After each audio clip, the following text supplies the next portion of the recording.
Hello, everyone.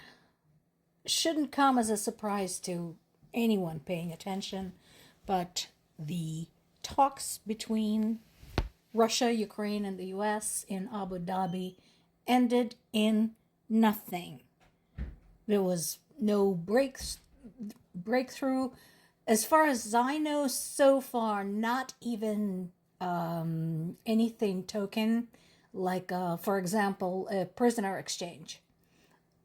In the past, when Russia and Ukraine had any kind of negotiations in Turkey or in the Emirates or somewhere in that area, they would usually at least negotiate a prisoner exchange deal. In this case, not even that. The only thing which is surprising and something that some people try to attach some hope to is Zelensky's statement that he was able to get another meeting scheduled as early as next week. My question is why? And I'm not the only one asking that question. Other people who are much more knowledgeable than me and have far greater analytical abilities than I do are asking the same thing. Vitaly Portnikov, Gary Kasparov are all asking what is going on, what is the point of all this, considering that this entire time Russia's message basically has been my way or the highway. Now, Zelensky is trying to put at least some kind of positive spin on this because that is something that people desperately need right now. He said that, he felt better since this was the first conversation that involved Russia since 2022. And he expressed appreciation for American involvement and oversight.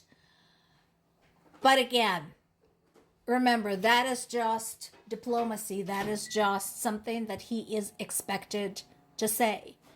So we'll see what happens next. But again, as long as Putin is in power, nobody's expecting anything major to come out of these talks. No fireworks.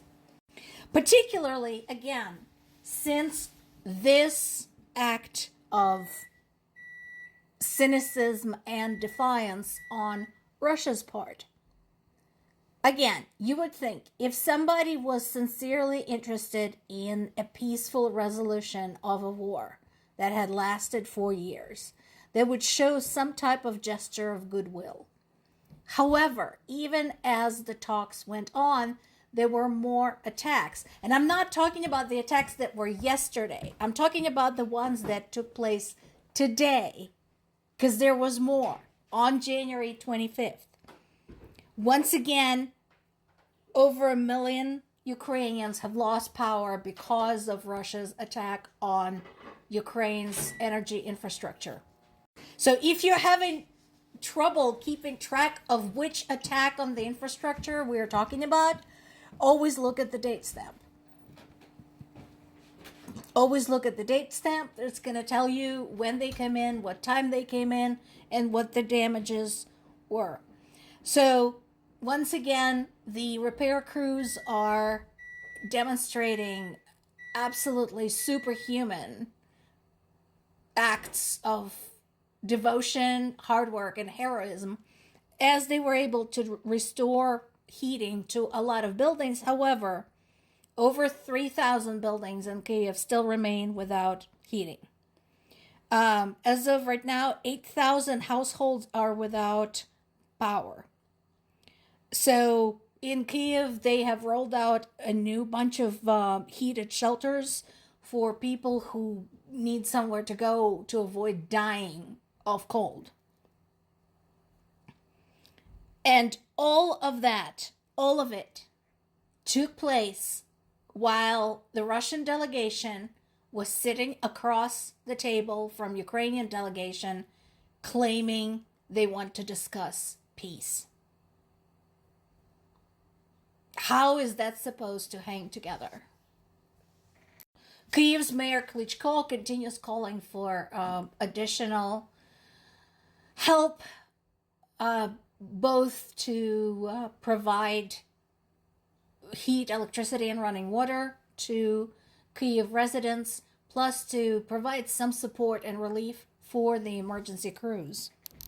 So far, there have been major attacks specifically on Kyiv on January 9th, January 20th, January 24th, and January 25th.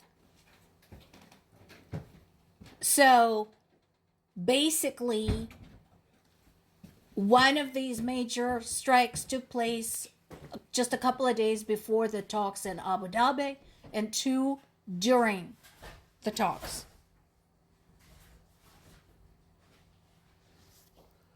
So when you look at the stats, you can see the emergency workers repaired power and heating for 3,000 buildings, 4,000 buildings, 1,200 buildings. And there are videos out there, if you want to go and look on Telegram specifically. There are videos of emergency workers saying, we have done this like 3 times in a row. We know we have connected this district multiple times in a row, but they keep bombing it. So we keep having to go back over and over and over. So right now, most of the attacks and most of the damage is focused on the Kyiv's left bank. So that's the left side of the river Dnieper.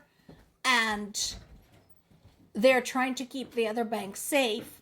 But at the same time, again, Ukraine is in the middle of an absolutely brutal winter with a lot of snow, a lot of wind, a lot of cold. And we are not even done. We are not even all the way through.